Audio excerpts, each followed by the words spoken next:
So I just watched Clown in a Cornfield, and this movie is so dumb, man, but in the best ways possible. Hello everyone, and welcome to my review of Clown in a Cornfield, a new horror movie from director Eli Craig, a director known mostly for his spoof slasher movie that came out in 2011, Tucker and Dale vs. Evil. Now, I'll admit that I've never seen this movie. Come on, how have you never seen Tucker and Dale vs. Evil? Do you live under a rock? Listen, man, leave me alone, okay? I've heard of it, but I just never ended up watching it. So if it's a cult classic for you and you're offended, I'm sorry. But look, I went into this movie completely blind because now that I've officially started doing reviews, sometimes I just want to show up to the movies and watch whatever the hell is in there at the moment. And this just happened to be playing, so I gave it a watch. And let me tell you, I had a ton of fun with this movie. Oh, and just so we're all on the same page, minor spoilers. So prior to watching this movie, I thought it was going to be a full-on creepy horror movie about a murderous clown killing teenagers in a cornfield. And yeah, I guess it's sort of like that, but it becomes very clear that this movie isn't supposed to be taken all that seriously. There's somewhat of an unsettling vibe to the movie sometimes, but I think that most of the time, you'll be laughing. And like I said, it's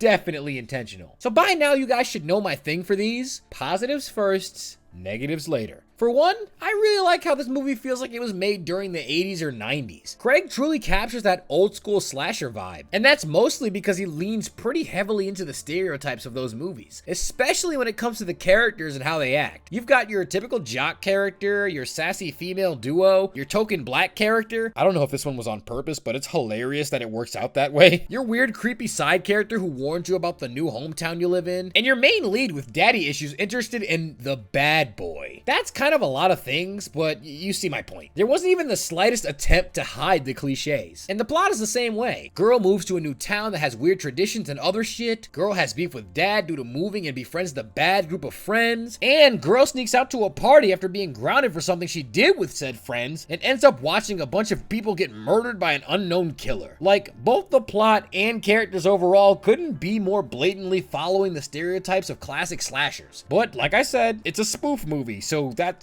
kind of the point. And I think it works in this movie because there are a few clever decisions that make it stand out on its own, and it's genuinely funny in places. So the characters aren't particularly easy to get attached to in this movie, but they're fun to follow. Since they're all just based on basic stereotypes, I can't say that you'll love them or anything, but I personally feel like they all have their own charm that makes them sort of interesting, particularly the main character, Quinn, her father, her love interest, Cole, and the weirdo kid, Rust. They're all pretty hilarious, and their dynamics with one another are surprisingly interesting and more deeply thought out than you'd expect from this kind of movie. Like, the plot twist involving two of these characters had me laughing in the theater, and something involving said twist at the end is satisfying as hell. I think we spent enough time with certain characters to develop at least a small attachment to them, and I can appreciate that in a spoof film. The initial villain is pretty goofy looking since he's just a big old murder clown, but his kills are all pretty cool and creative. I can't say he's particularly scary to look at, but I thoroughly enjoyed watching how he set up and executed his targets throughout the movie. I swear, I am not a serial killer, guys. I just love when murder is done well. I should just shut up now. Like I said, this movie is genuinely funny a lot of the time. There are just super outrageous things that the characters will say or do that'll make you laugh. Like, for example, there's a really funny scene in the movie where our token black character realizes that the clown is in the house with him, and he walks around with a big ass fucking Nerf gun super seriously. Like, he's peeking corners and everything, like that little dart gun is gonna have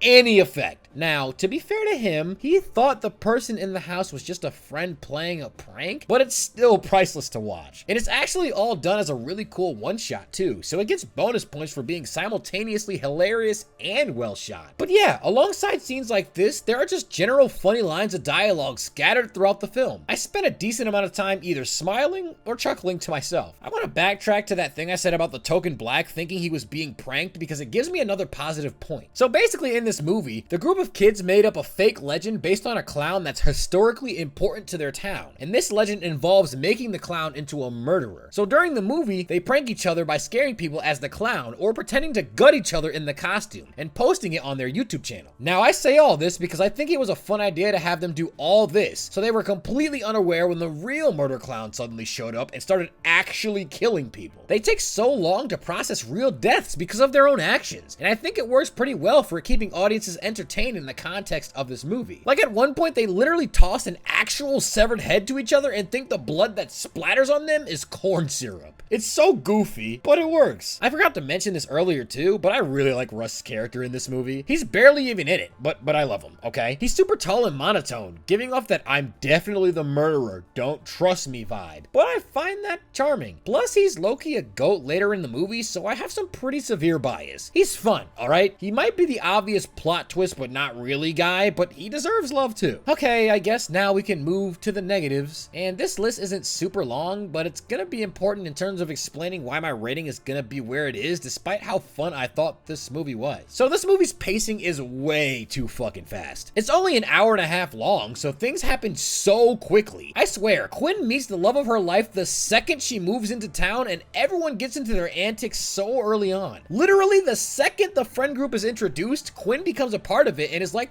besties with everyone. Then the bodies very quickly start piling, then the climax hits, and then the movie just ends. It feels like the movie is sort of in a rush. Now, it's not the worst thing in the world for a movie like this, but it's certainly something you're gonna notice. Also, because of this pacing, character attachment is very little. There's not a lot of development that happens aside from with the characters I mentioned earlier, so the deaths are pretty empty. But I guess given it's a slasher and a spoof movie, depth isn't actually all that important, but again, it's something you'll feel as you're watching. The characters spend more time being one-dimensional jokesters than saying any lines worth consuming, so you'll likely find yourself feeling a little hollow when anyone dies. The plot twist in this movie is, while appreciated I guess, incredibly predictable. They hint at it so many times in the movie that the big Scooby-Doo reveal feels like a total waste of time. Maybe some audience members were surprised, but I sure wasn't. I really doubt it fooled anyone though, and I guess you could argue that this was one of those things where they leaned in super hard on purpose to make it funnier, but this is one of those cases where I don't think it works as well. So if that